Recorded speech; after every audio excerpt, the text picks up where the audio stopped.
Hi, Shell. And hello to all you other wonderful weirdos watching. Oh, it's sad. It's the last story. I finished it. Oh boy. Don't know what I'm gonna do with myself for a little bit. Also, this is probably the worst time to be filming if my neighbour has woken up. But I don't know how to talk about the story. I really don't, because it's a story based off that leaves you uncertain of what has happened, or at least it has in my brain, because it got a little suggestive, but it didn't concretely say things.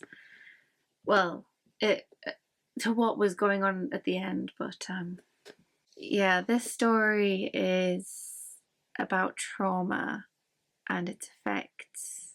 I liked how it was explored through the story, but I didn't quite engage with the story itself. It wasn't particularly engaging as some of the other works in here, but it was still on that level of something is going on and it is fascinating and it is tackled delicately at the same time. It's not supposed to be engaging. It's supposed to make you pause and think. And I'm not even sure how to begin this. So, reunion. I don't even think that's a good title, but we'll go with it. We are at a outdoor cafe in Poland, and our protagonist, she is meeting a man she met a little while ago, and she has returned back to Poland. Then we just flip back to the time when she met him, but it's not about him yet. It's not about them yet. She is sitting on a summer's day in the flashback, in the winter in the present day, but in the flashback it is summer. So she's sitting in this square plaza. I mean, I call it a square because it is a square layout. There's a statue of a poet in the middle, and basically she's facing south with her back towards the poet. She's just people watching. That's all she's doing, just people watching. And she notices this man who is walking in one direction and one direction only constantly throughout the plaza. And then she has to feel like she needs to explain a bit more.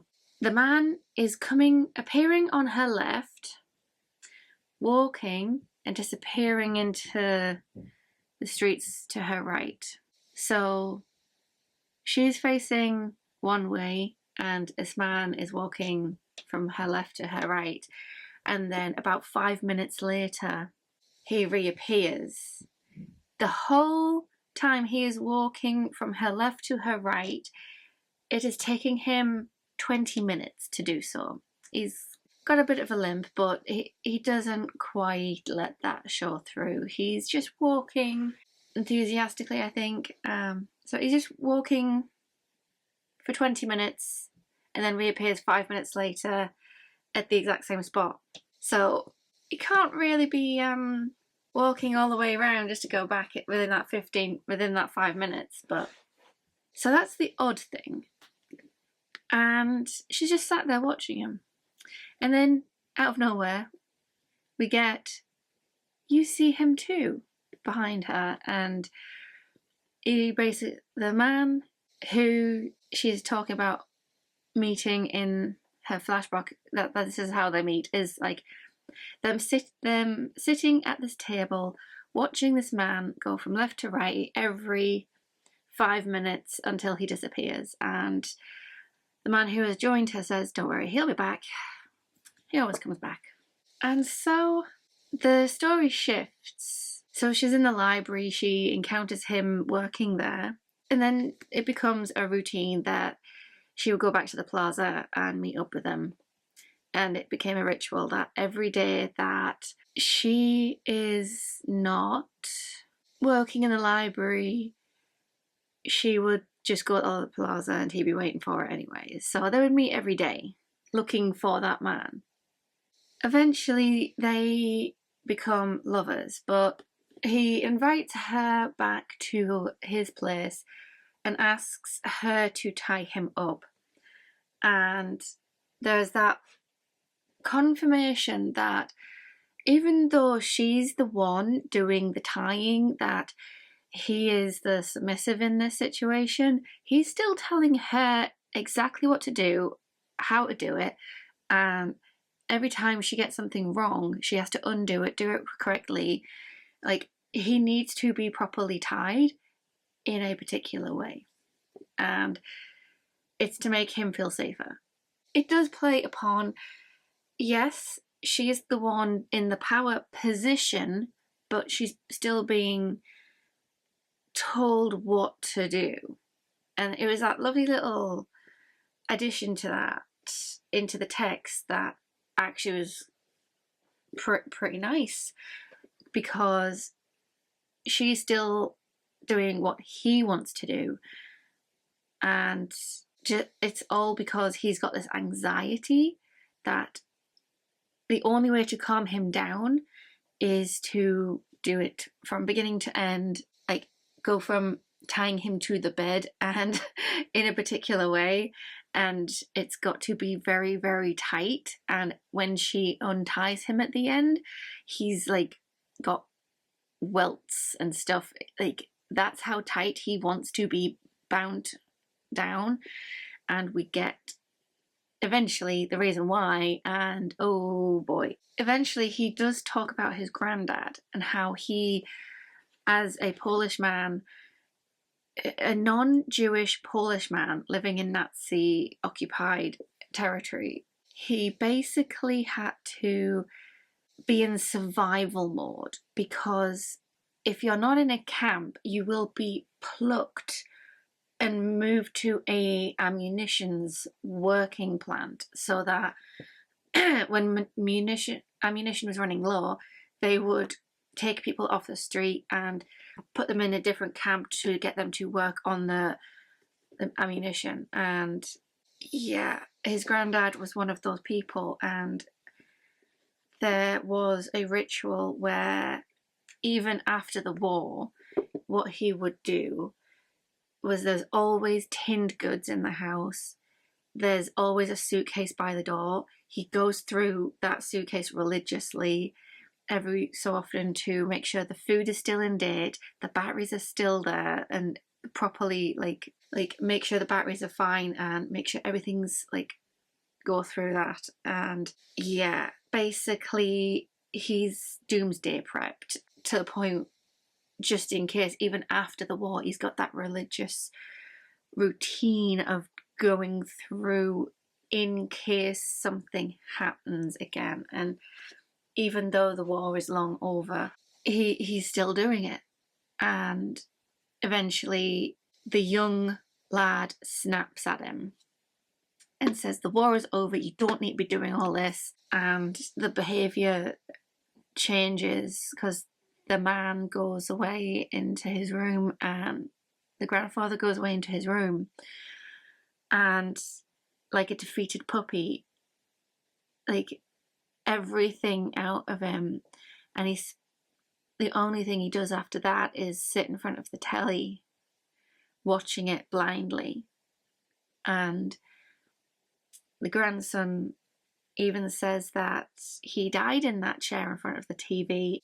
Yeah, that was pretty hard. And the strange thing with that death was, he came home to find his grandfather in that chair, and the younger version, the young man who before that war, doing all that routine, before he was taken from that his house, he was standing in the room next to the body, looking at his older self in the chair and looking back at the grandson. The grandson just points to the door, and the young man, he walks out because the granddad never left that house, and the fact that he was so rigid in his routine, he wasn't able to leave his house until after his death, that he was free to leave the house, and that was his trauma. And then we get into the trauma of the man who likes being tied up, the grandson in all of this. His mother, it's basically to do with his mother. As a lad, he could see ghosts and respond with the dead and go for walks in the middle of the night with the dead, and it would freak his mum out to no end because Catholic devil child, and she would take him to church, starve him. Oh my god, the absolute child abuse he was put through. And eventually we found out late at the end that she tied him to a bed and beat him. It was, yeah. So he feels safe even though it's part of his trauma. Yeah, it's this was a difficult story when I was reading it. It's just, but she was going through all. So he was telling her the backstory of what happened with his mum as he was growing up, and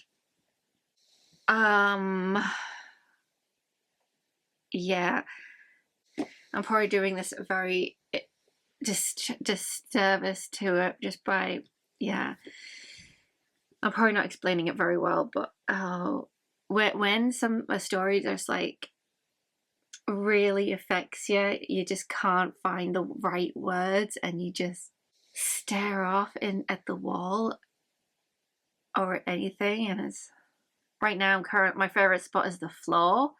I just keep wanting to stare into the floor, the carpet, and the texture of the carpet, because what else can I do with this story? I just yeah, this story really does hit at a different level because it's about how people get trapped in our trauma.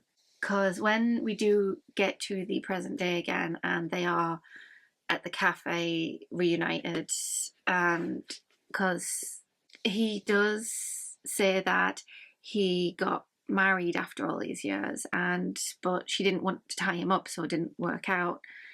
And so he asks her, would you tie me up again? And she said, yeah.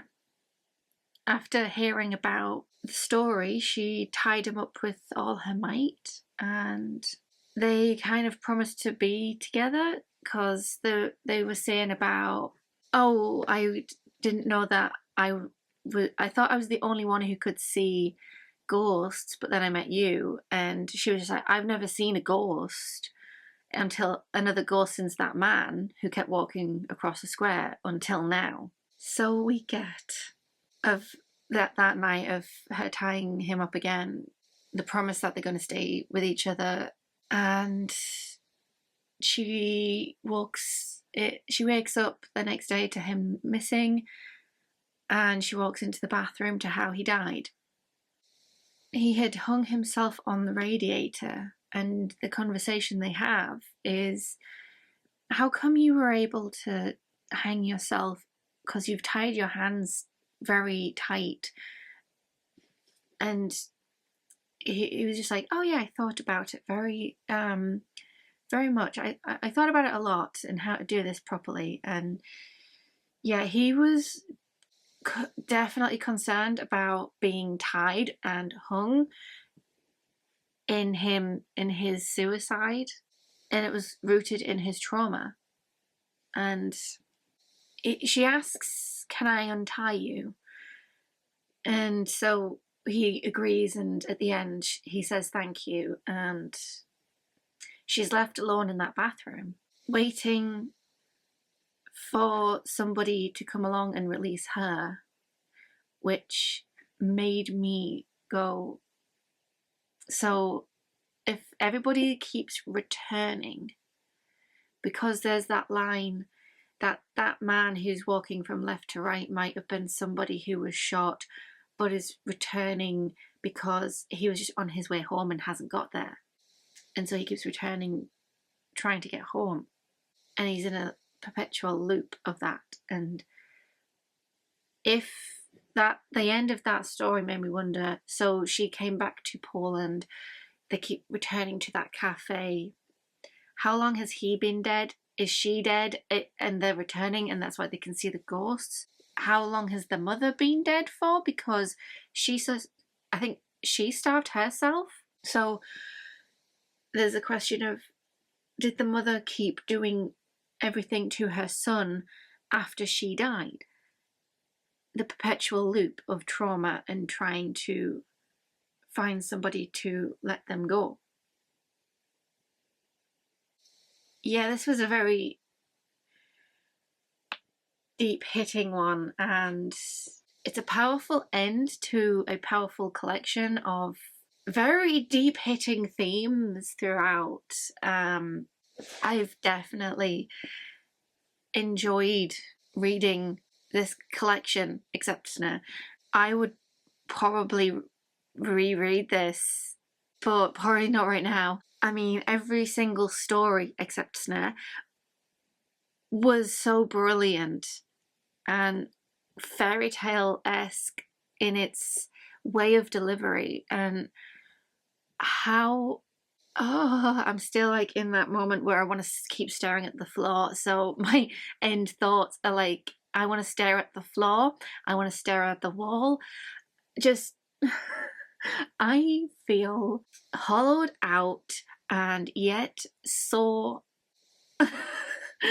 yeah, I don't know how to find the words, but I can't find the words. Yikes. I just wanted to go stare at the wall now, because I've got that book hangover where you've read something just so good, except Snare, and you finish the whole thing and you don't have any more left. And I mean, I think one of my Christmas presents is one of Bora Chung's full novels, so it'd be nice to see how she goes from short story to full novel. And so I have been blown away by Curse Bunny. This whole collection is magnificent, except Snare. Yeah. Except for one. One that left me wobbly. I can't get over that one. That just gave me that. So yeah, there is hard topics being discussed. There's deep rooted themes throughout, and I absolutely adore this collection, except for that one. Everything has this kind of, could it be a dream, like logic to it. And yeah, I love Bora Chung. This whole collection has been brilliant, except for Snare. Can you tell? I have this one agitation of one story in here, but yeah, collection complete. So, bye, show. And bye to all you other wonderful weirdos watching. Stare into the bunny, stare into the bunny, stare into the bunny's eye. The bunny is watching.